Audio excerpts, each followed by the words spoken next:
Assalamualaikum warahmatullahi wabarakatuh. Alhamdulillah. Wassalatu wassalamu ala rasulillah. Segala puji dan puja kehadirat Allah subhanahu wa ta'ala atas segala nikmat yang Allah limpahkan kepada kita. Juga selanjutnya kita panjatkan salawat dan taslim kepada Nabi besar Muhammad sallallahu alaihi wa ala alihi wa sahbihi wasallam.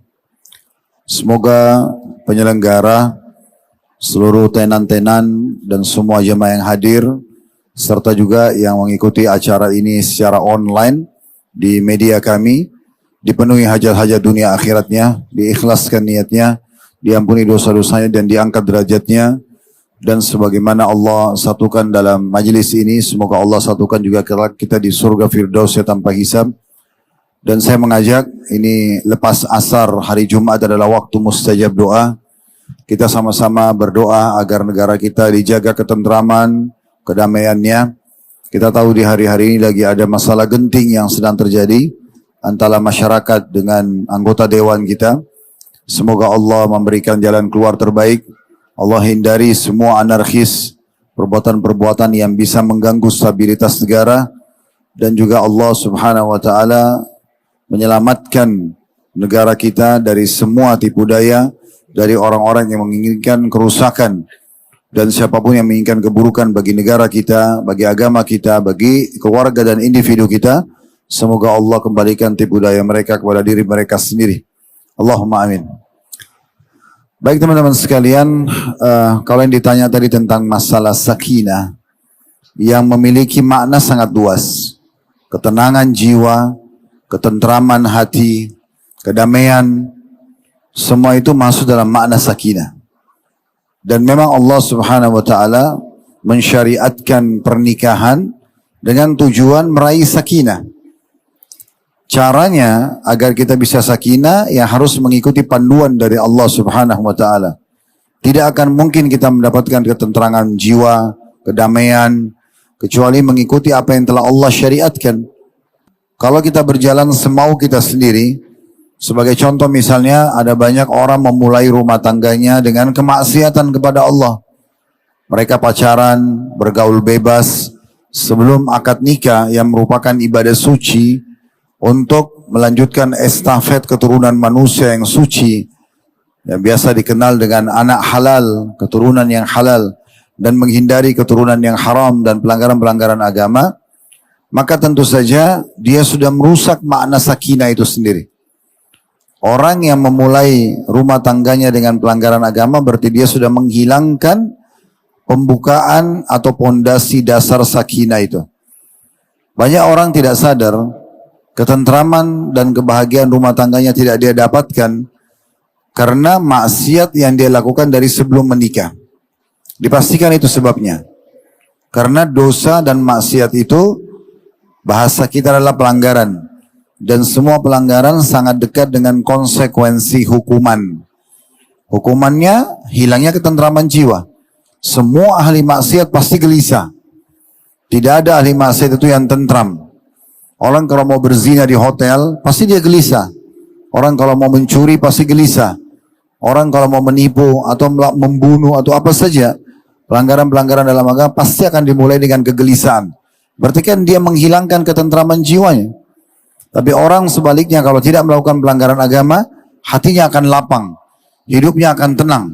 Dia dengan sangat mudah bisa melalui kehidupan ini dengan tidak ada gangguan dan tidak ada sama sekali hal-hal yang bisa menghilangkan kedamaiannya. Ini sebagai contoh misalnya. Masalah yang lain juga yang banyak menghilangkan sakinah dalam rumah tangga itu adalah seseorang tidak meniatkan pernikahannya karena Allah. Dia hanya sebatas karena suka dengan pasangannya. Jadi ketentraman, kedamaian dirasakan selama rasa sukanya masih ada. Dia tidak ada urusan ibadahnya. Kapan terjadi sesuatu perubahan dari pasangan? Seperti contoh misalnya terjadinya perubahan fisik karena faktor umur, obesitas, misal perubahan ekonomi yang terjadi dari suami misalnya. Ini akan mendatangkan perubahan sikap dari pasangan yang tujuannya bukan karena Allah, sehingga sakinah yang ada hilang, terganggu. Makanya kita harus niatkan menjalankan sunnah Allah dan Rasulnya, atau perintah Allah dan juga perintah Rasulullah sallallahu alaihi wasallam. Sebagaimana kata Nabi SAW, an-nikahu sunnati, wa man raghiba an sunnati falaysa minni.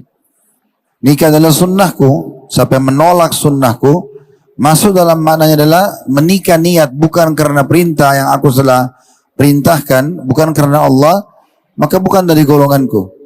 Tidak akan mendapatkan apa yang dijanjikan. Orang kalau niat ibadah, selalu sakinah, ketentraman itu ada pada dia. Sebagai contoh misalnya, orang kalau pergi haji, biayanya besar, jaraknya jauh, butuh ekstra energi.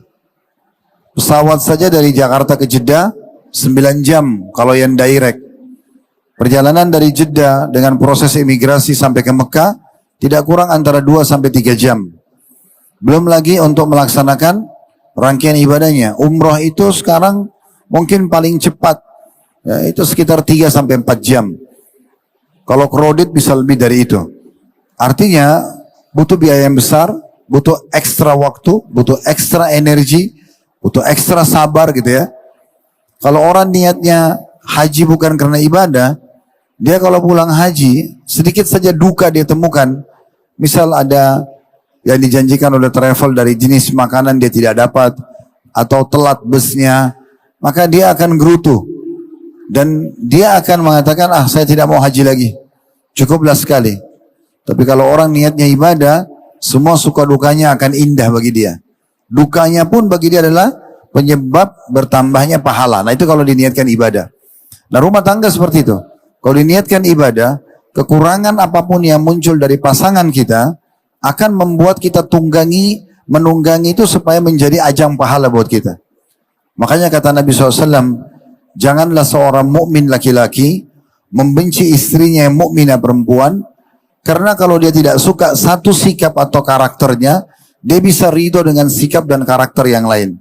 Kalau niatnya ibadah, kita akan merangkul pasangan kita supaya dia keluar dari kekurangannya atau kesalahannya, dia bertobat dan dia perbaikin, serta juga dia sempurnakan kekurangannya. Nah dia diniatkan ibadah. Sakinah akan didapatkan kalau kita niatkan karena ibadah, karena suka dukanya kita bisa lalui. Kemudian selanjutnya juga yang bisa menghilangkan sakinah dalam rumah tangga adalah tidak fokus pada kewajiban dan tugas masing-masing. Kita ini laki-laki sebagai suami dan nanti kalau sudah punya anak sebagai ayah, fokus saja kepada tugas yang Allah wajibkan pada kita. Dan itu berkisar di yang pertama, mu'asyarah bil ma'ruf. Kita punya kewajiban dan berdosa kalau tidak menggauli istri plus anak-anak dengan baik-baik, sopan santun. Tidak ada menunjukkan power pada istri dan anak-anak. Kekuatan fisik kita itu di medan jihad, melawan musuh. Kata Umar radhiyallahu anhu, kami kalau di luar rumah bertugas cari nafkah, berperang jihad, kami seperti singa yang sedang memantau mangsanya. Tapi kalau kami masuk ke rumah kami berubah menjadi seperti anak kecil, bercanda, memberikan hak pasangan. Ya, seperti itu. Jadi kita punya muasyarah bil ma'ruf. Jadilah sosok suami yang kalau kita keluar dari rumah, istri dan anak kita rindu. Merasa kapan nih datang sosok orang ini. Karena kalau datang senyumannya dirindukan, jamahan tangannya dirindukan, tutur katanya dirindukan. Kalau sama istri mungkin sentuhan biologisnya dirindukan, gitu kan? Candaannya dirindukan. Sama anak-anak mereka merasa ada ayahnya, ada tempat mereka untuk bermain, tempat mereka untuk dilindungi dan seterusnya. Nah ini idealnya muasyarah bil ma'ruf. Jangan menjadi seorang ayah yang kalau kita keluar atau seorang suami justru istri sama anak kita bersyukur. Karena selama di rumah kasar, matanya tajam, tangannya kasar ya, lisannya kasar, ini semua jauh dari figur seorang muslim. Makanya kata Nabi SAW, akmalul mu'minina imanan ahsanuhum khuluqa. Orang mukmin yang paling sempurna imannya, paling besar pahala di sisi Allah, paling Allah cintai, ya, paling tinggi derajatnya di surga adalah orang yang paling sempurna akhlaknya. Wa khiyarukum li ahlihi. Dan tolok ukur akhlak orang yang baik adalah orang yang paling baik dengan keluarganya, istri dan anaknya. Wa ana khiyarukum li ahli. Dan saya adalah orang yang paling baik pada keluarganya. Maksudnya contohin saya. Begitu kata Nabi SAW. Jadi kita semua laki-laki punya kewajiban yang pertama, muasyarah bil ma'ruf. Tinggalkan semua emosional di rumah. Ya, semua beban pekerjaan letakkan di depan pintu rumah. Pada saat masuk rumah, maka kita menjadi figur yang berbeda. Siap menampung permasalahan-permasalahan istri dan anak-anak. Siap melindungi mereka. Semua itu karena Allah Subhanahu wa ta'ala. Itu kewajiban yang pertama. Kewajiban yang kedua, nafkah. Dan nafkah berkisar dari 5 hal. Makanan, minuman, pakaian, tempat tinggal, dan transportasi semampu kita. Dan ini kewajibannya nafkah harian, bukan bulanan. Jadi kalau ada seorang suami memberikan nafkah buat istrinya dari awal bulan untuk 1 bulan ke depan, itu sebuah kebaikan ekstra. Karena dia hanya wajib memberikan nafkah istri anaknya selama dia hidup. Jadi kalau misalnya di pertengahan bulan, ini bulan sekarang, misalnya contoh bulan September, kita memberikan uang nafkah kepada istri di awal bulan. 2 juta, 3 juta, 4 juta, 10 juta, tergantung Anda bagaimana nanti sesuai dengan kemampuannya.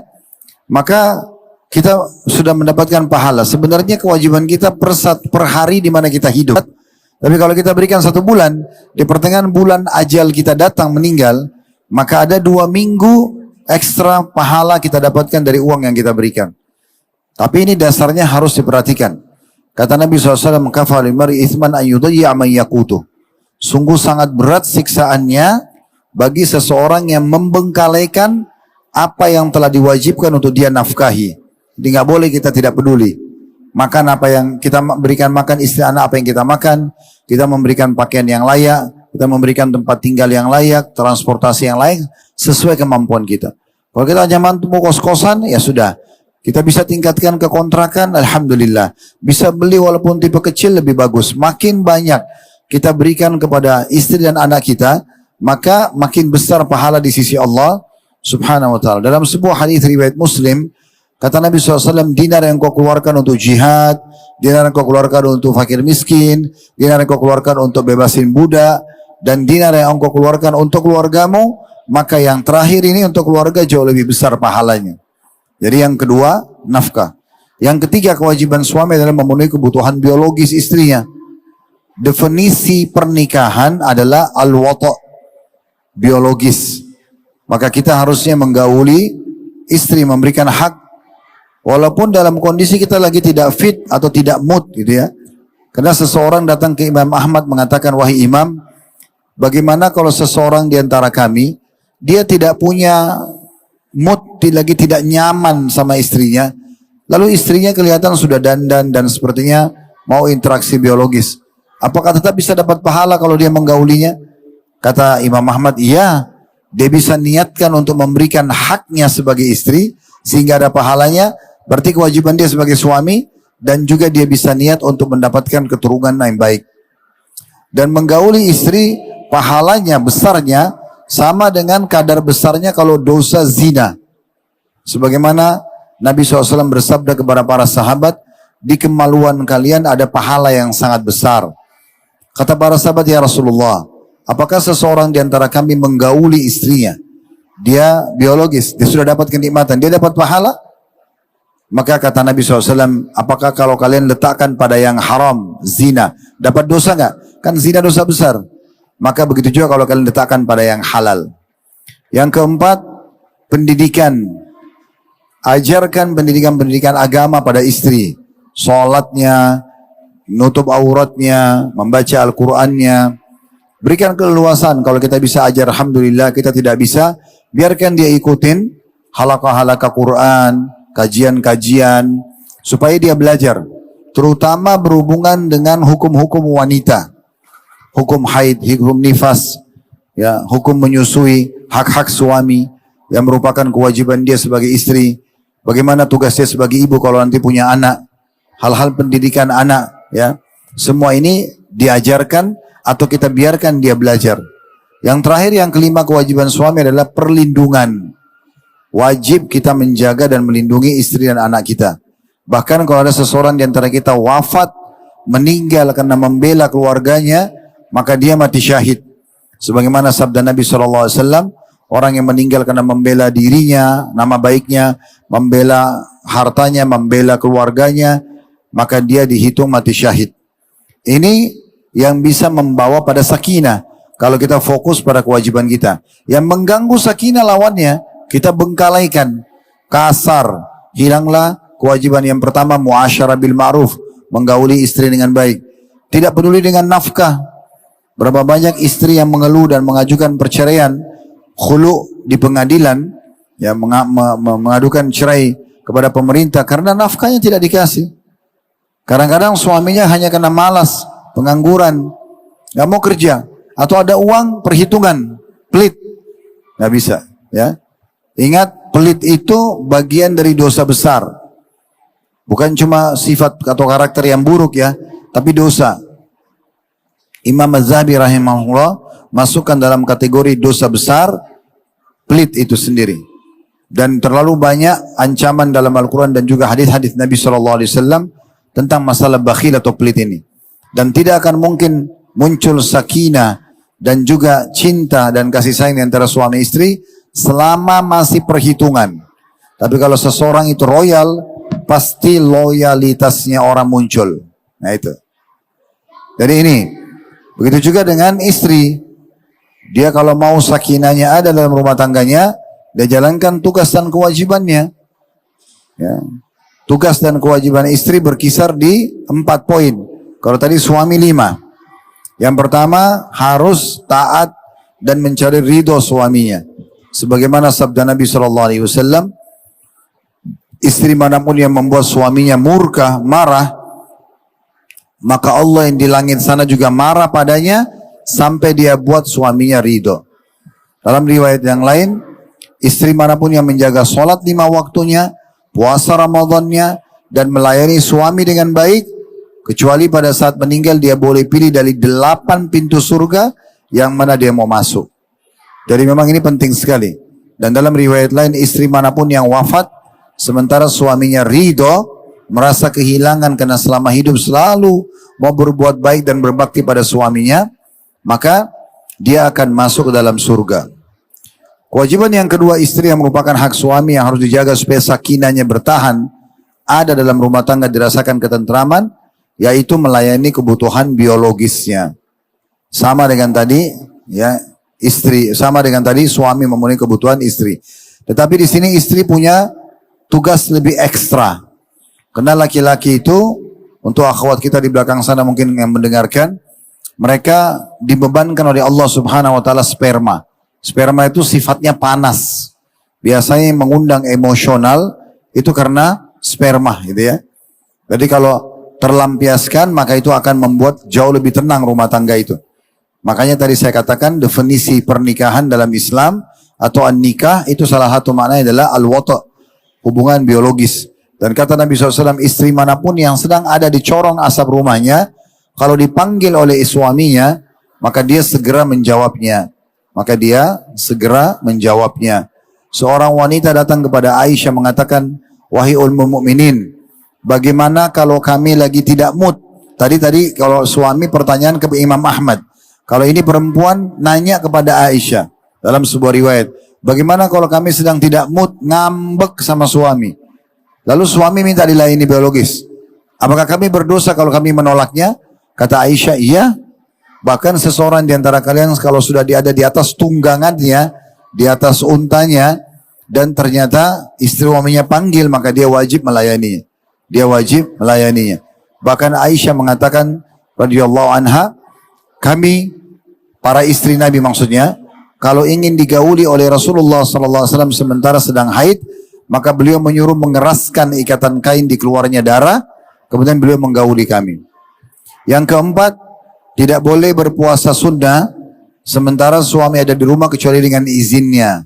Sebagaimana sabda Nabi SAW, tidak halal atau tidak boleh seorang istri berpuasa sunnah sementara suaminya hadir kecuali dengan izinnya.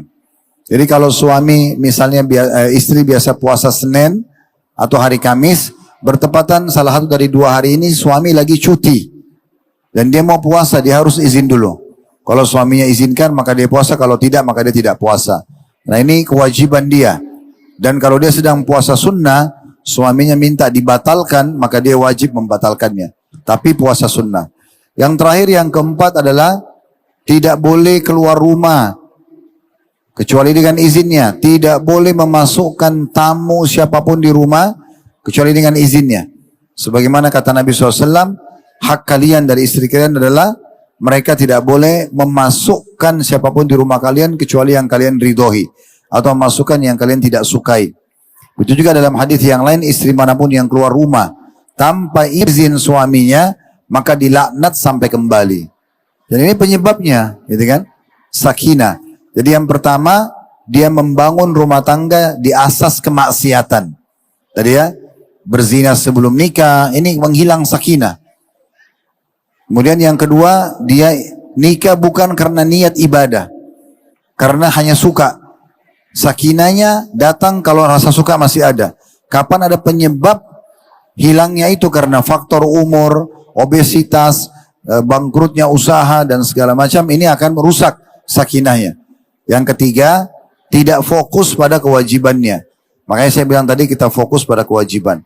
Yang terakhir, yang keempat adalah banyak berdoa supaya Allah jadikan keluarga Anda sakinah. Ayat Al-Quran yang sangat masyhur. Teman-teman yang hadir sini yang masih bujang dan gadis pun dianjurkan mengamalkan ayat ini. Rabbana hablana min azwajina wa dhurriyyatina qurrata a'yun waj'alna lil muttaqina imama. Maknanya dalam sekali. Ya Allah, jadikanlah pasangan-pasangan kami dan keturunan-keturunan kami sebagai penyejuk mata kami, supaya kami tentram, bahagia, sakinah di rumah, dan jadikanlah kami pemimpin orang-orang beriman. Ulang-ulangin terus doa ini sebagai sebuah kebutuhan supaya pasangan kita dari sebelum kita nikah, calon pasangan kita itu sudah Allah pilihkan yang memang yang baik. Kalaupun sudah menikah, Allah perbaiki kalau dia punya kesalahan, Allah juga bantu dia menyempurnakan kalau dia punya kekurangan. Jadi banyak berdoa. Kalau sudah umur 40 tahun, ada doa yang lain karena Al-Quran menyebutkan itu umur 40 tahun. Rabbi auzi'ni an ashkura ni'mataka allati an'amta alayya wa ala walidayya wa na'mala salihan tardah wa aslih li fi dhurriyyati inni tubtu ilaika wa inni minal muslimin. Ya Tuhanku, mudahkanlah aku mensyukuri nikmat yang telah Kau karuniakan kepadaku dan kepada kedua orang tuaku, dan agar aku berbuat amal-amal saleh yang Kau ridhoi, dan perbaikilah keturunanku, rumah tangga, supaya tidak ada anak-anak yang nakal, ada ketentraman dalam rumah tangga itu. Dan aku bertobat kepadamu dan aku termasuk orang yang berserah diri. Oke, Masya Allah, luar biasa sekali. Sepertinya sudah hampir semua dari materi kita, Ustaz. Namun di sini tentu saja, Ustaz, bisa kita ambil kesimpulan tadi, tarik kesimpulan dari semua penjabaran antum. Intinya adalah kita niatkan kepada Allah, benar, Ustaz. Dan selanjutnya mungkin dalam menuju keluarga sakinah ini sendiri, Ustaz, mungkin kita juga barangkali bakalan menemukan case-case ataupun kasus-kasus seperti di sini salah satu contohnya. Dalam suatu rumah tangga kadang juga ada suami yang mungkin barangkali tidak memiliki ketegasan dalam membuat sebuah keputusan. Dan dia mungkin dalam urusan apapun, baik dalam urusan keuangan, urusan keputusan sehari-hari, ia mengatakan itu terserah istrinya saja. Mungkin dalam niat dia mengatakan ini untuk menghargai istrinya, namun tidak ada ketegasan di dalamnya. Apakah suami yang seperti ini itu salah satu indikator dari perusak kesakinahan ini sendiri, Ustaz? Iya, tentu saja. Teman-teman sekalian, Allah menciptakan hanya dua jenis kelamin, laki-laki dan perempuan. Tidak ada jenis kelamin yang ketiga, ya. Dan masing-masing sudah punya fungsi ya dan tugas yang Allah bebankan. Allah yang nobatkan dari laki-laki dan perempuan, laki-laki jadi pemimpin. Makanya Allah bilang ar-rijalu qawwamuna 'alan nisa, laki-laki pemimpin kaum wanita. Jadi memang ada pemimpin. Pemimpin berarti dia penentu keputusan, ya, pelindung, ya. Ini namanya pemimpin. Jadi jangan Anda menjadi suami, tapi seperti Ahdian bilang, selalu dia bilang sama istrinya, terserah kamu, terserah kamu. Bukan terserah, penentu keputusan adalah Anda. Anda yang harus tentukan. Biasakan dari awal rumah tangga Anda penentu keputusan. Tentu bukan berarti kita otoriter. Kalau ada hal-hal yang memang berhubungan dengan masalah kewanitaan, boleh kita diskusi sama istri.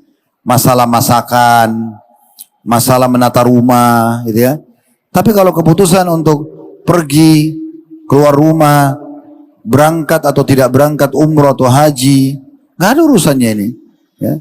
Nabi Ibrahim alaihissalam pada saat mau menjalankan tugas Allah membawa istrinya Hajar, anaknya Ismail ke Mekah, nggak diskusi sama Hajar. Ayo kita mau safar. Istrinya pun Hajar faham.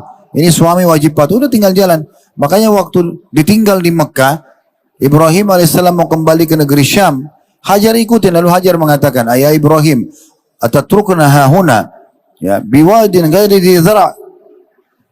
Apakah anda meninggalkan kami di lembah ini, wahai Ibrahim?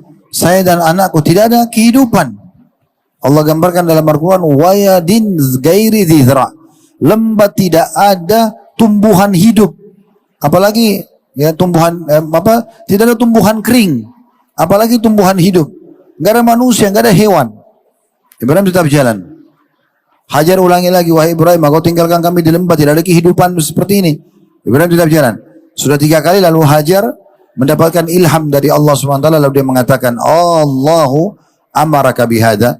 Apakah Allah yang perintahkan anda untuk ini? Maka kata Ibrahim, iya. Situ Hajar faham. Berarti memang di sini tugas dia juga patuh kepada Allah dan mendukung suaminya. Maka dia pun mengatakan, idzan la yudayyi'ana.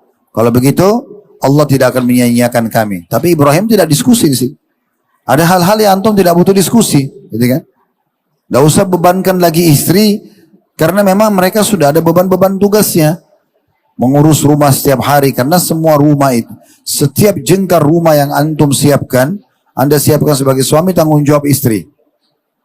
Sendok, garpu, piring yang hilang di rumah, istri akan ditanya sama Allah nanti.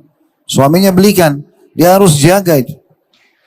Charger handphone, baju yang suami pakai, kaos kakinya, sepatunya. Gak boleh dia bilang kalau ditanya sama suami, mana ini? Oh saya gak tahu. Tanggung jawab dia. Karena kata Nabi SAW, kalian semua pemimpin dan akan diminta pertanggungjawabannya pada hari kiamat. Lalu disebutkanlah, suami pemimpin terhadap istri dan anaknya akan diminta pertanggungjawaban. Sholat mereka, tutup aurat mereka.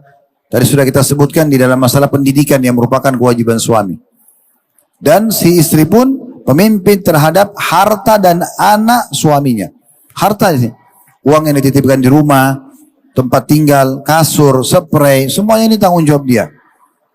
Dan juga anak-anak suaminya, dia harus berikan pelindungan dan pendidikan yang pas gitu ya. Nah seperti itulah.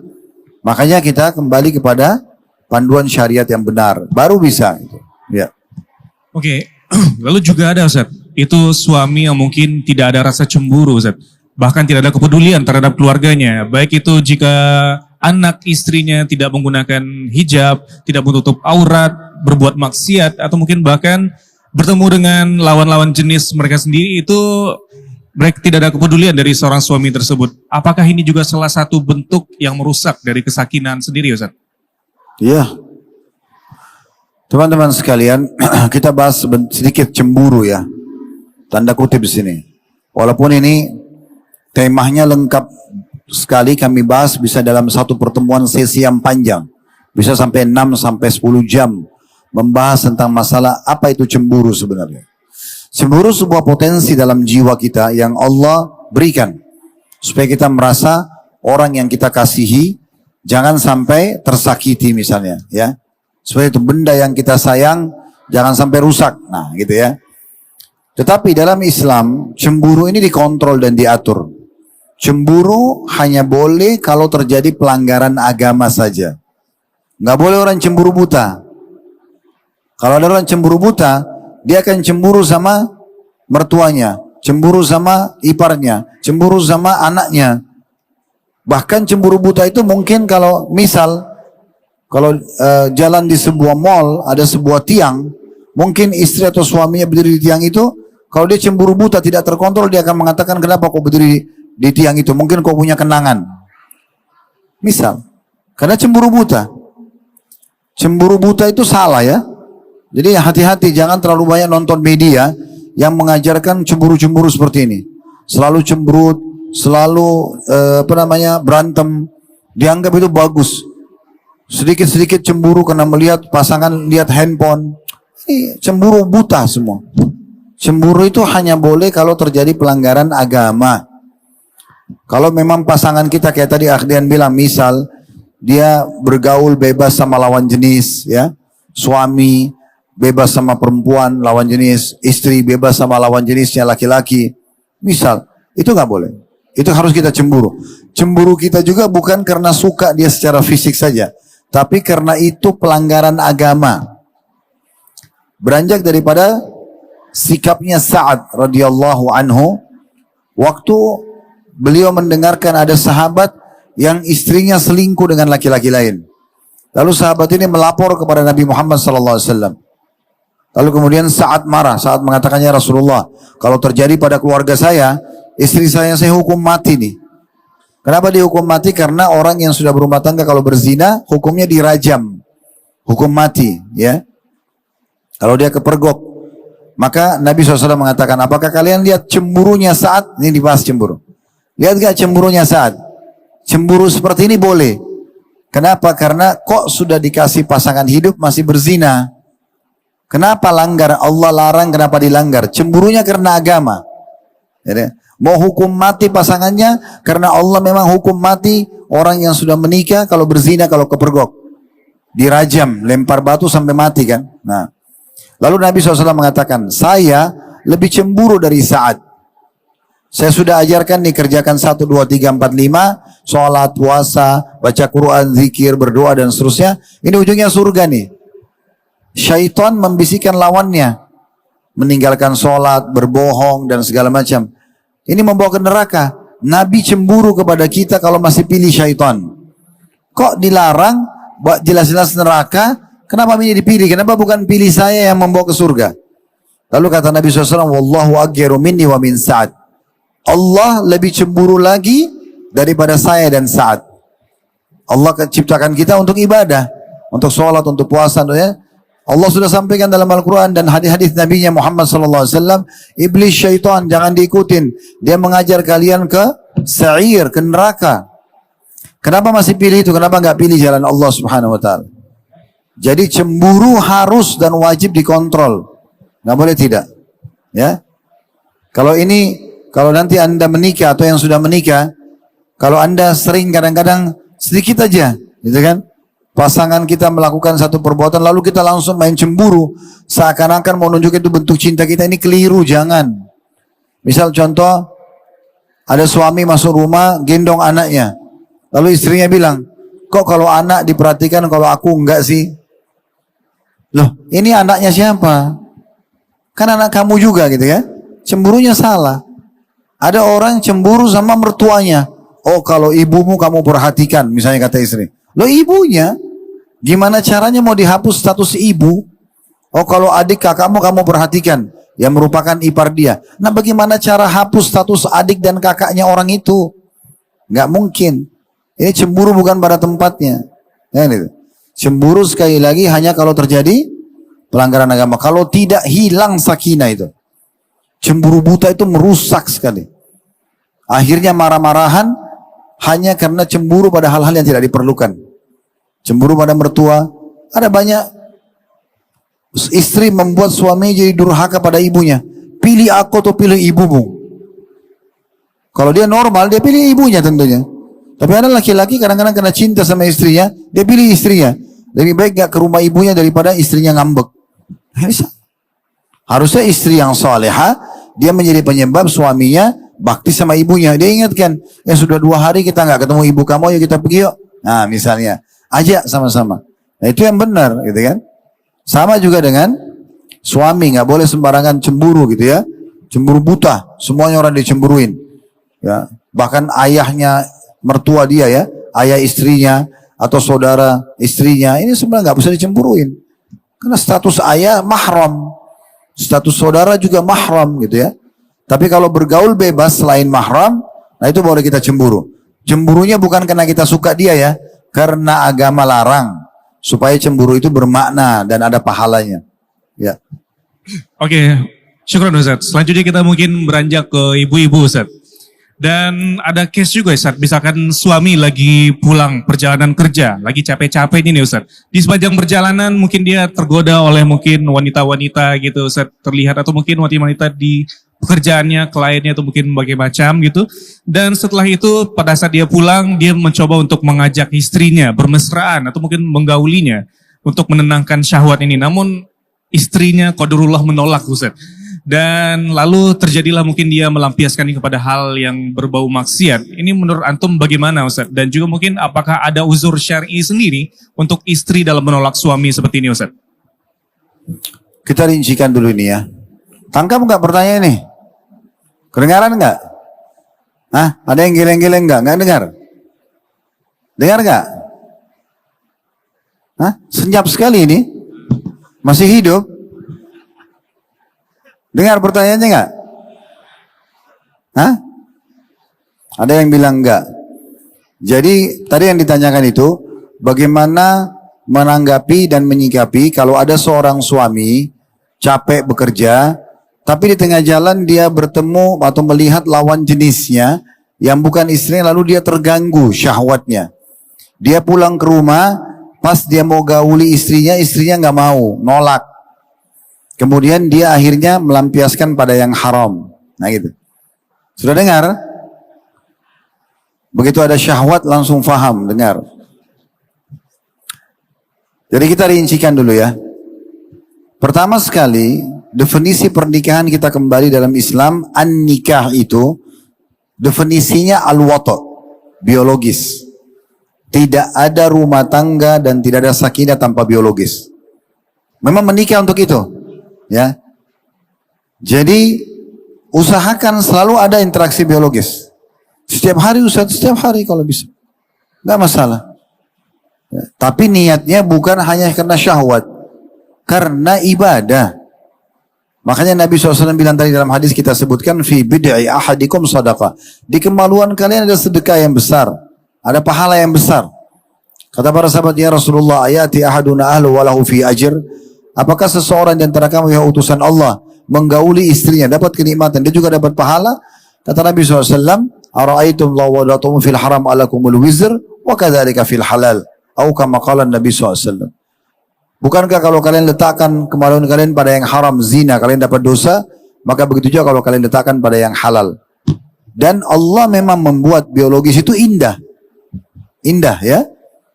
Orang sentuhan, orang tatap-tatapan mata, orang ciuman, orang pelukan. Intinya pusatnya atau intinya nanti dalam meletakkan kemaluan itu memang indah. Allah buat nikmat. Karena kalau tidak nikmat, nggak ada suami yang mau tumpahkan spermanya. Nggak ada istri juga yang mau menampung sperma hamil sampai 9 bulan untuk melanjutkan estafet manusia. Makanya Allah buat itu indah. Cara yang benar nikah, cara yang salah zina. Nah gitu ya. Dan ada adab-adab yang harus diperhatikan dalam masalah biologis. Ya, yang pertama, kita niatkan karena ibadah dulu. Yang kedua, kita membaca doa.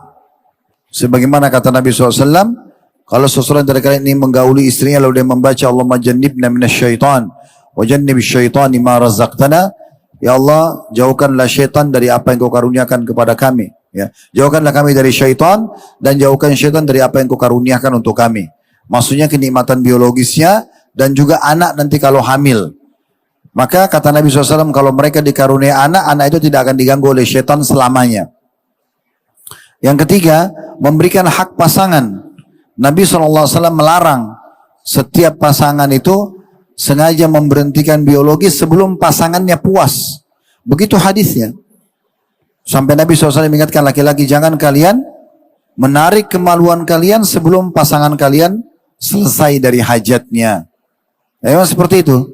Kemudian juga kita mengemas dengan kemasan-kemasan yang baik. Makanan yang sehat, istirahat yang cukup, penampilan yang bersih dan rapi, bau badan ya, bau mulut, bau badan. Alangkah baiknya kalau dimulai dengan mandi yang segar dulu, pilih baju yang baik ya. Teman-teman laki-laki sini kalau pulang kerja, jangan langsung melakukan interaksi biologis walaupun syahwat lagi bergejolak. Anda dari pagi keluar rumah sampai sore atau maghrib belum sikat gigi. Makan ini, makan itu. Baju Anda mungkin kotor, bau debu, bau asap. Ya, mungkin juga bau badannya keringatan, maka masuk rumah setelah salam, mungkin salaman saja Anda langsung mandi dulu. Kalau saya begitu, masuk rumah saya mandi dulu, bersih, ganti baju, kita pun fresh kembali. Ya, semua penat-penat pekerjaan di luar sudah selesai, pakai baju yang bersih, berbeda, penampilan yang berbeda. Ya, di depan istri. Istri pun sama nanti akan seperti itu tentunya. Pasti dia akan sambut suaminya dengan yang baik gitu ya. Jadi kita buat suasana itu. Pakai minyak wangi yang paling disukai oleh pasangan kita. Dan Nabi SAW mengatakan, dicintakan dunia kalian kepadaku karena ada wanita yang dicintai. Istri, ibu, anak perempuan, saudari, dan wangi-wangian. Dan Nabi SAW dikatakan kalau pakai parfum itu, sampai kadang-kadang netes dari rambut beliau. Sebagian sahabat kalau salaman sama Nabi, itu masih merasakan baunya beberapa hari ke depan. Karena sukanya dengan wangi-wangian. Jadi kalau antum masuk rumah bersih, ya, fresh penampilannya kembali, wangi, saya yakin tidak mungkin istri nolakin. Ya kan? Tapi kadang-kadang ada indikasi-indikasi yang bertolak belakang dengan ini, ya. Jadi kita fahami dulu sebagai suami istri, biologis itu ibadah, biologis itu indah. Nikmat sebenarnya, gitu kan? Maka tinggal bagaimana kita mengemasnya dengan baik. Baju yang menarik bagi pasangan, wangi-wangian, kita mandi dan segala macam. Insya Allah ini akan sangat membantu. Itu dulu. Poin yang kedua, kita juga harus memahami kalau biologis ini adalah hak pasangan. Tadi sempat kita singgung, dalam kondisi kita tidak mood pun, tapi kalau pasangan mau kita nggak boleh nolak. Ya, sehingga tidak ada penolakan dari suami ataupun istri.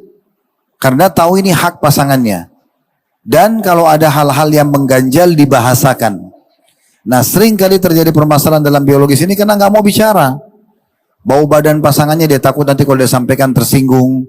Bau mulut takut tersinggung. Jangan dibahasakan. Kadang-kadang orang kalau makan sembarangan, itu ada nafas dari dalam yang kurang enak. Mengganggu pasangan. Ada bau mulut yang nggak enak. Ini harus dijaga. Sampai kata Nabi SAW, aku diperintahkan bersiwak sampai aku mengira gigiku akan rontok. Karena seringnya disuruh bersihkan gigi. Kalau kita biasa diajarkan untuk kecil sikat gigi 2-3 kali sehari kan. Kalau dalam agama Islam kata Nabi SAW, kalau saya tidak beratkan umatku, saya akan suruh mereka bersiwak setiap kali mau sholat. Kalau sholat wajib saja 5 kali sehari, berarti 5 kali kita sikat gigi. Belum sholat sunnah. Bisa puluhan kali kita sikat gigi dalam sehari kalau dalam Islam. Nabi SAW kalau masuk rumah yang pertama beliau lakukan adalah bersiwak, sikat gigi. Jadi memang ini harus dijaga supaya pendorong untuk biologis terjadi ada. Yang ketiga, perhatikan baik-baik kondisi dan keadaan juga pasangan kita. Jangan diajak dan dipaksa biologis orang yang lagi sakit, ya kan? Orang yang lagi ada masalah, misalnya lagi sedih, keluarganya ada yang meninggal. Kita juga harus bisa pengertian, gitu kan? Disesuaikan kondisi dan keadaannya lah, gitu ya. Atau kalau perlu kita sudah punya informasi-informasi berhubungan dengan biologis. Misal kita mau biologis nanti malam nih. Nah dari kemarin atau dari paginya kita sudah mengirimkan sinyal-sinyalnya. Mengirimkan kata-kata romantis. Misalnya mengirimkan foto kebersamaan sama-sama gitu ya. Jadi sudah ada pembukanya. Jangan, maaf ini tidak ada kata-kata apa-apa. Tadi seperti misalnya Dean bahasakan, tiba-tiba lihat di jalan perempuan syahwatnya bangkit, pulang langsung, kewajiban kamu harus layani saya tidak mau tahu. Misal dengan bau badan, dengan segala macam, mana istrinya mau layani kalau begini? Kan begitu. Yang terakhir mungkin kita harus bertakwa kepada Allah Subhanahu wa taala. Kalau tidak ada uzur dan sengaja menolak biologis pasangan, istri menolak suami atau suami menolak istri, ini berdosa. Kalau tidak ada uzur, bukan sakit, ya, bukan lagi ada mumet, permasalahan berat, kemudian dia tolak, dia cuma karena tidak mau aja. Nunjukin egoisme, saya bisa nolak kok. Ini dosa, nggak boleh. Ya, ini haram hukumnya. Makanya kata Nabi SAW, ya istri manapun yang menolak panggilan suami atau membuat suaminya murka, maka yang Allah di atas langit sana, maka Allah di atas langit akan murka padanya sampai membuat suaminya ridho. Jadi nggak boleh. Suami pun sama, karena itu hak istrinya untuk memenuhi kebutuhan biologisnya. Kesimpulannya, Kalau biologis itu terjaga dengan baik, terawat dengan baik, pastikan sakinah akan ada. Makanya syaitan seringkali membuat hal-hal kecil, cemburu buta, hal-hal kecil, telat janjinya misalnya, sudah cukup marahan 2 hari, supaya tidak biologis 2 hari. 2 hari aja tidak biologis sudah cukup dibisikin syaitan untuk bercerai. Ini jadi masalah. Ya Allahu'alam. Oke, Masya Allah. Kalau ada kata-kata syahwatnya langsung segar, Ustaz. Masya Allah. Oke, selanjutnya ini kita beranjak ke permasalahan tentang anak yang mungkin juga salah satu reason kenapa keluarga tersebut menjadi tidak sakinah, Ustaz.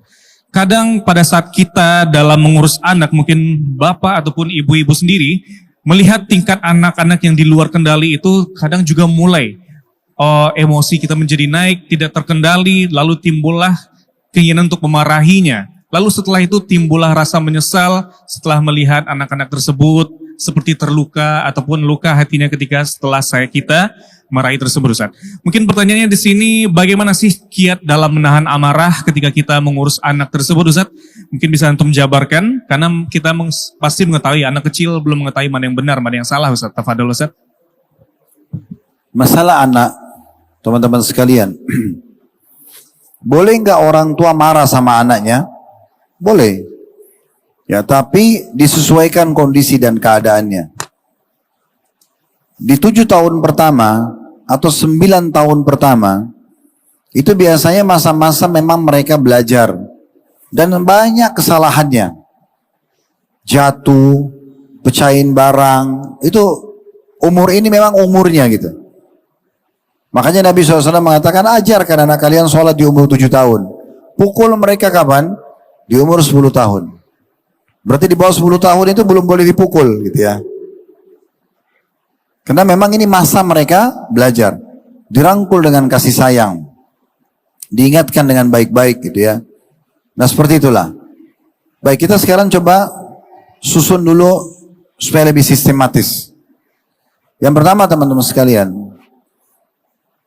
hak anak yang paling tinggi, nomor 1, memilihkan calon orang tua buat anak itu sebelum dia lahir, calon ayah dan calon ibu yang tepat. Ini penting sekali, terutama bagi yang belum berumah tangga ya. Yang sudah berumah tangga, mendapatkan kendala istrinya kasar sama anaknya, atau suaminya kasar sama anaknya. Ini karena apa? Karena dia tidak mempersiapkan dari awal calon ayah dan calon ibu yang tepat. Ya, apa kata Nabi SAW tentang wanita? Tazawwajul waludul walud. Waludul walud. Fa inni mukathirun bikum umam yawmal qiyamah. Nikahilah wanita yang subur dan juga penyayang. Karena saya akan bangga dengan jumlah umatku pada hari kiamat. Memang harus yang punya sifat keibuan. Dia sayang dengan anaknya. Karena kalau tidak, Anda menikah sama perempuan sembarangan di pinggir jalan sana, terbiasa kasar, maka dia akan kasar sama Anda, kasar sama anak-anak. Tidak ada pendidikannya misalnya. Bodoh sekali, tidak paham apa-apa. Dari keluarga yang berantakan. Yang penting Anda cuma suka secara paras wajah dan fisik misalnya. Ini bahaya sekali. Karena setetes sperma yang ditumpahkan oleh seorang laki-laki ke rahim wanita yang salah, kasar, jauh dari agama, tidak penyayang ya. Lalu dia hamil, maka sudah cukup nanti kalau anak kita lahir, dia menjadi status ibu anak kita selamanya. Dunia akhirat. Walaupun ini ya masih bisa didoakan, masih segala macam, tapi ini bisa jadi status anak ibu kita. Ibu jadi status ibu anak kita. Sama dengan perempuan, salah milih suami, tetes sperma dia masuk ke rahim wanita ini, dia hamil, maka dan lahir anaknya, maka si laki-laki yang buruk ini akan menjadi status ayah anaknya selamanya. Makanya yang paling pertama diperhatikan, agama mengajarkan carikan calon orang tua buat anak kita yang tepat. Dan ini tipsnya adalah satu saja, cari yang beragama. Udah selesai. Wanita soleha, laki-laki soleh. Tempatnya mereka masjid, majlis ilmu, nggak ada yang lain. Kalau mau cari yang begini di karaoke, di diskotik, pinggir jalan, nggak ada ini. Salah tempat.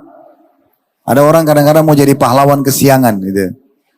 Dia nikahi wanita malam, oh nanti gampang saya akan pandu dia. Untuk apa? Untuk apa pandu dia? Pandu dia supaya dia keluar jadi PR dalam rumah tangga kita dari permasalahannya. Kenapa nggak ambil yang sudah siap? Yang tidak perlu dipandu lagi karena dia sudah tahu. Dia sudah kenal Tuhannya, dia sudah kenal hak suaminya. Orang yang selalu di majelis ilmu, mengkhatam beberapa buku tentang rumah tangga, itu bagus banget itu jadi istri. Suami yang selalu sibuk di majelis ilmu, belajar bagaimana menjadi suami yang benar, menjadi ayah yang benar. Nah itu yang paling pas. Ini poin pertama. Jadi ada pengaruhnya ke masalah pendidikan anak nanti, memilih pasangan yang tepat. Bagi yang sudah terlanjur menikah, maka belum terlambat. Mereka bisa banyak mendoakan pasangannya dan mulai mengikuti halaqah-halaqah ilmu. Mulai mengajak istri atau suami hadir dalam majelis ilmu supaya mendengarkan nasihat-nasihat atau minimal melihat sekarang melalui media di rumah bersama. Sama-sama gitu. Ini yang pertama. Yang kedua, nanti apapun yang masuk ke dalam tubuh anak kita, dari makanan, dari minuman yang dia konsumsi, pastikan dan haruskan hanya dari halal. Hanya dari halal. Banyak anak-anak nakal, temperamen, karena pendapatannya haram yang masuk ke tubuhnya. Pengaruhnya besar sekali. Bahkan kadang-kadang ada penyakit-penyakit yang datang tanpa disadari orang tua karena pendapatan makanan, minuman haram yang dikasih kepada anaknya. Dulu ada jemaah kami, Bapak Ibu sekalian, anaknya itu selalu dicuci darah.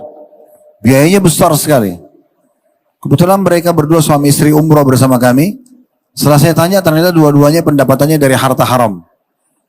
Anaknya nggak ada tahu apa-apa. Tapi karena selalu dicekokin susunya, AC yang dia hirup, air yang dipakai di rumah dari harta haram, dari harta ribawi, ya sudah. Jadi begitu anaknya. Berapa banyak? Ini pernah disinggung oleh Syekh Ziyad Hafizahullah, salah satu sahabat dan guru kami dari Jordan. Beliau mengatakan ada orang karena pendapatannya haram, Allah lahirkan pembunuh dia dari keturunannya. Begitu dia kaya raya dari harta haram, Allah buat anaknya dia lahir, anak ini bunuh dia nanti untuk mengambil warisan. Pernah dengar nggak? Ada terjadi kan? Nah itu bukti di lapangannya. Jadi efeknya besar sekali. Makanya pendapatan yang diberikan kepada anak harus halal kalau mau mereka bakti. Perhatikan baik-baik. Imam Ahmad rahimahullah pernah ditanya setelah menjelaskan hadis di dalam jasad manusia itu ada segumpal darah. Kalau dia baik maka baik semua jasadnya. Kalau dia buruk, buruk semua. Itu adalah hati manusia. Maka ditanya bagaimana cara melunakkan hati supaya gampang terima nasihat, gampang diisi dengan iman, gampang tunduk kepada Allah, kerjakan perintah, tinggalkan larangan. Kata beliau, dengan makanan halal. Pendapatan halal penting, ya. Buat diri kita, buat istri juga. Mau istri Anda bakti sama Anda, kasih dia makanan dari rezeki halal. Anak-anak kasih dari halal. Anda pun mau selamat dari segala macam mara bahaya, pastikan yang Anda konsumsi halal. Kata Sa'ad radhiyallahu anhu, saya tidak akan memasukkan sesuap makanan di mulut saya kecuali saya pastikan itu sudah halal. Kalau tidak, saya tidak akan sentuh. Ini penting, ya. Itu yang kedua. Yang ketiga, jangan berikan pilihan apapun kepada anak-anak. Selalu sebagai orang tua kita yang memilihkan buat mereka. Makanannya, minumannya, pakaiannya, sekolahnya, sepatunya, teman-temannya, kita yang aturin. Biasakan itu. Tidak usah kita menawarkan kepada anak, nak pengen makan apa? Nak mau pergi kemana? Nggak usah tawarkan. Kenapa? Karena dia nggak tahu. Umurnya masih 4 tahun, 5 tahun, 7 tahun, ngerti apa dia? Nggak ngerti jarak, nggak ngerti biaya, nggak ngerti energi yang dibutuhkan. Anda yang ngerti. Ini sering saya sampaikan dalam pengajian-pengajian saya dalam pendidikan anak ya. Pernah kami bedah buku, judulnya begini, yang mendidik anak dalam Islam. Kan unik. Ada seorang laki-laki umur 35 tahun, seorang sebagai ayah, ada seorang istri, istrinya si laki-laki tadi, umur 30 tahun misalnya sebagai seorang ibu. Mereka mencarikan sekolah buat anaknya TK atau SD. Begitu masuk ke 2 sekolah misalnya, 2 sekolah ini sudah ditanyakan kurikulumnya, mereka juga tahu tanya biayanya, mereka tahu kondisi dan keadaan tenaga pengajar dan bangunan fisiknya, mereka tahu jarak dari rumah ke sekolah berapa jauh. Setelah mereka simpulkan dari sekolah A, sekolah B, kayaknya sih kita pilih sekolah B aja deh. Karena lebih dekat dengan rumah, karena biayanya lebih hemat. Tapi uniknya, si suami 35 tahun dan istri 30 tahun tanya anaknya yang 7 tahun. Nak, kalau kamu pilih yang mana? Sekolah ini kebetulan dindingnya sekolah A biru, sekolah B hijau. Anak ini kebetulan suka biru. Udah yang biru aja ayah, biru aja ibu. Konyolnya kedua orang tua yang 35 sama itu dan 30 tahun ikuti anak yang 7 tahun. Coba. Korbanin jarak, korbanin biaya, korbanin kurikulum hanya karena anak. Salah. Gak usah tanya. Saya di rumah begitu sama anak-anak, gak ada saya tanya. Beliin pakaian langsung kasih, pakai. Ada makanan, biasakan. Saya beli yang suka sama istri saya. Ini makanan rezeki kita hari ini, baca bismillah nak, tangan kanan, syukuri ya. Biasakan begitu. Kalau anda didik anak anda dengan cara seperti ini, pastikan teman-teman walaupun sudah berumah tangga, tetap dia hormati kita sebagai orang tuanya. Tetap tanya ibu ayah bagaimana pendapatnya. Karena memang kita sudah didik begitu. Kita dijadikan sebagai orang tua untuk mengatur anak, bukan diatur oleh anak. Jangan dibalik. Jadi ibu saya sarankan, ini sering saya sampaikan di pengajian. Gak usah tanya anak, nak mau pengen makan apa? Kalau anaknya bilang, ibu saya lagi mau ayam goreng. Ibunya bilang baik, besok nanti ibu buatin kamu. Besok anaknya akan tanya, ibu mana ayam goreng saya? Oh ibu lupa. Maka bisa saya dia mengatakan, ibu ini. Itu kan kalimat durhaka. Nah ini diperhatikan. Ya. Kemudian yang keempat, selalu ucapkan kata-kata baik buat anak-anak. Semoga kau jadi anak soleh nak, semoga kau jadi anak soleha, semoga panjang umur, semoga kau jadi hafal Quran. Selalu. Jangan pernah bilang, kamu kok nakal banget sih. Bisa jadi doa. Dia bukan nakal, anak-anak lagi aktif. Bukan nakal itu. Doakan agar potensi itu menjadi positif. Bukan kita katakan begitu. Hindari semua hinaan kepada anak-anak. Namanya Aisyah, misal. Namanya Hafsah. Ya, misalnya. Kebetulan anak ini gemuk. Dipanggil, diganti, gendut. Kenapa panggil gendut? Walaupun dia badannya gemuk. Panggil namanya. Kita namakan dengan nama baik.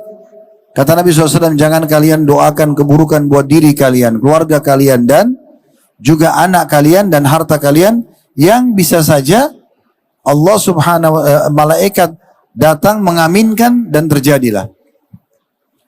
Saya pernah berbagi kisahnya Syekh Sudes. Abdurrahman Sudes ini imam Masjid Haram. Umur beliau sekarang itu 80 tahunan seingat saya. Tapi Masya Allah suaranya masih bagus. Dan kalau berdoa di malam terakhir Ramadan itu selalu beliau yang dipilih. Dan sekarang beliau satu-satunya pertama kali sistem di Saudi diangkat menjadi ketua dua masjid. Masjid Haram dan Masjid Nabawi. Biasanya dulu Masjid Haram ada ketuanya sendiri, Masjid Nabawi ada ketuanya sendiri. Tapi sekarang beliau jadi ketua dua-duanya nih, Mekah dan Madinah. Waktu ditanya diwawancarai, apa rahasianya anda bisa jadi seperti ini? Kata dia, doa ibu saya. Ditanya, bagaimana doa ibu anda? Dia bilang, dulu waktu saya kecil, kalau saya aktif sekali, biasa kita anggap anak itu nakal ya. Maka ibu saya dalam kondisi marah mengatakan begini, pergilah ke Masjid Haram, semoga kau jadi imam haram. Dia bilang, saya yakin saya jadi imam karena doa ibu saya itu. Jadi selalu ucapkan kata-kata yang baik kepada anak-anak. Ya. Oke, Taib, syukur Ustaz. Mungkin dikarenakan waktu sudah hampir ini, kita langsung ke pertanyaan terakhir Ustaz. Jadi di sini ada kalanya di dalam rumah tangga itu antara suami dan istri itu mereka sampai ke puncak di mana keduanya sama-sama stres Ustaz. Mungkin suami karena beban pekerjaan, istri karena beban mengurus rumah tangga dan anak, hingga keduanya menjadi stres tingkat tinggi. Akhirnya tak terbendung terjadilah cekcok Ustaz. Dan ketika pada saat terjadi cekcok ini, sepertinya sangat sulit untuk menemukan titik terang Ustaz. Nah, menurut antum sendiri ketika terjadi cekcok ini, siapa yang harus ngalah duluan Ustaz? Suami atau istri Ustaz? Yang pertama jangan stres. Ya. Gak usah stres. Kenapa stres? Orang yang banyak stres ini banyak keriput, lebih cepat ubanan, susah untuk interaksi sama orang karena bawaannya emosional. Ya kan itu. Tapi kan Ustaz beban pekerjaan banyak. Semua juga orang bekerja. Kenapa antum harus stres? Kenapa teman antum gak stres? Tapi kan pekerjaan jaga anak-anak di rumah Ustaz sebagai istri juga banyak. Anaknya 3, 4, 5. Nah, banyak juga orang punya anak sama. Sebenarnya tergantung antum menikmati atau tidak pekerjaan itu. Ini kalau saya pribadi, saya enjoy saja waktu saya. Saya kalau lagi dakwah ya saya dakwah, saya lagi kerja ya saya kerja, saya lagi di rumah ya saya di rumah, lagi sama anak-anak main saya main-main. Benar-benar saya tidak tumpu sedikit satu sama yang lain dan saya tidak jadikan sebagai bahan stres. Sebesar apapun sesuatu yang datang dalam hidup saya pribadi ya. Mungkin teman-teman pernah lihat ada goncangan-goncangan nasional, tuduhan ini dan itu. Saya biasa aja itu. Saya anggap itu sebuah ujian dan saya coba tenang aja, saya aktivitas seperti biasa. Konsepnya adalah saya fahami begini. Kalau saya sedang benar, saya akan dibela oleh Allah. Karena Allah mengatakan innallaha yudafi 'anil ladzina amanu. Allah akan membela orang-orang beriman. Kalau salah, dan alhamdulillah selama ini saya tidak merasa ada kesalahan gitu ya. Tapi kalau salah pun kita bisa jadikan sebagai bahan muhasabah. Istighfar, tobat kepada Allah, perbaikin, selesai. Kan gitu. Jadi yang pertama jangan munculkan stres dan jangan jadikan ini sebagai prinsip. Jangan bilang, oh karena pekerjaan banget saya mumet nih. Enggak. Sebanyak apapun pekerjaan bisa tidak mumet. Kalau kita memanage dengan rapi. Kita nikmati waktu-waktu kita bekerja. Gitu ya. Begitu juga dengan istri di rumah sama. Tidak akan stres. Selama anaknya kalau jatuhin sesuatu, dirangkul sama dia. Nak jangan gitu lagi ya. Caranya seperti ini. Dia nikmati aja. Beda dengan sedikit jalan sini. Nggak boleh. Itu nggak boleh. Dia buat stres sendiri. Suasananya. Ini masalah. Jadi pertama nggak usah stres. Gitu kan. Kita masuk ke step selanjutnya. Bagaimana kalau sudah terlanjur ada cekcok dalam rumah tangga? Si suami punya pendapat A, si B punya pendapat, si istri punya pendapat B.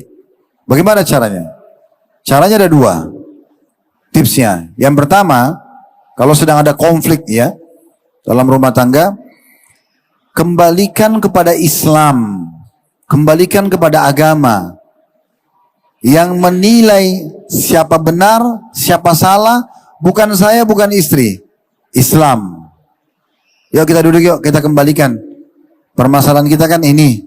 Biarkan Islam yang nilai, itu benar atau itu salah. Itu yang pertama dulu. Makanya Allah mengatakan, farudduhu ilallahi war rasul. Apapun masalah kalian, kembalikan kepada Allah dan Rasulnya. Clear. Yang kedua, yang salah segera minta maaf, yang benar memaafkan. Dan buka lembaran baru.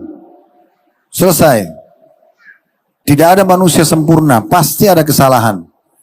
Tapi yang benar kata Nabi SAW, kullu ibnu Adam khatta'un.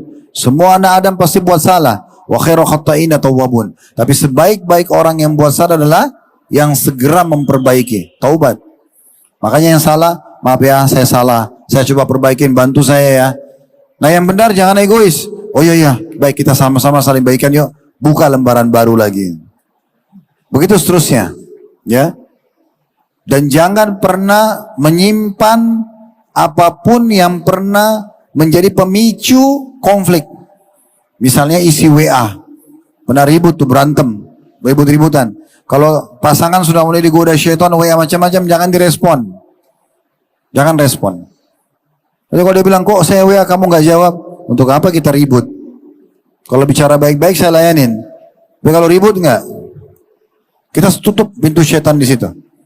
Karena syaitan selalu mau memicu pertikaian. Makanya kata Nabi SAW, iblis punya singgasana di lautan, yang dia selalu setiap hari anak cucunya melapor. Saya baru membuat fulan berantem, saya baru membuat fulan membunuh, mabuk, berzina. Sama iblis dianggap biasa itu.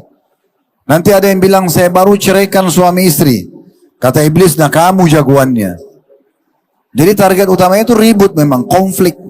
Tidak mungkin cerai tanpa konflik kan. Bisa ada konflik, konflik dimunculkan dulu. Makanya kembali kepada Islam yang pertama, supaya tutup pintu syaitan. Yang kedua, langsung yang salah minta maaf, yang benar memaafkan, buka lembaran baru. Jangan lupa, poin berhubungan dengan yang kedua, jangan libatkan orang ketiga dalam konflik. Ini bisa Anda tambahkan tips yang ketiga sebenarnya. Jangan libatkan orang ketiga kecuali ahlinya. Masalah medis, dokter. Masalah agama, ke ustaz sama ustazah. Jangan bicara sama orang yang gagal dalam rumah tangga. Ini ribut suami istri, yang istri bicara sama janda, si suami bicara sama duda. Ya udah, ajarannya cerai. Pasti gagal. Atau bicara sama orang yang tidak punya pengalaman. Konflik rumah tangga bicara sama bujang, sama gadis, mana ngerti dia. Ada salah satu kerabat kami, cerai sama suaminya gara-gara apa?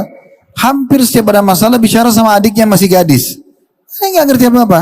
Satu waktu adiknya sudah sumpah mumet. Ini apa sih? Udah kak, cerai aja kak. Cerai betul.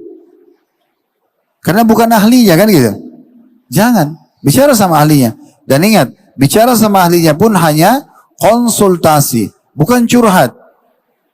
Ustadz, saya semalam emosi sempat ucapin kalimat cerai sama istri saya, jatuh nggak? Itu konsultasi. Jangan curhat. Ustadz, saya mau cerita dulu ya Ustadz. Saya sebenarnya seminggu yang lalu nggak apa-apa sih sama istri saya. Terus 3 hari lalu kami sempat makan sama-sama. Ustadznya nggak butuh itu. Ya nggak? Sama juga dengan dokter. Dok, saya sudah 3 hari sakit kepala. Apa obatnya? Itu konsultasi. Kalau dok, saya cerita dulu ya. Saya sudah 7 tahun ini nggak pernah sakit kepala dok. Dokternya butuh apa? Ya nggak? Kan gitu. Jadi pada ahlinya. Jangan bicara sama orang-orang yang bukan ahlinya nih. Jadi kacau semua rumah tangga itu. Allahu a'lam.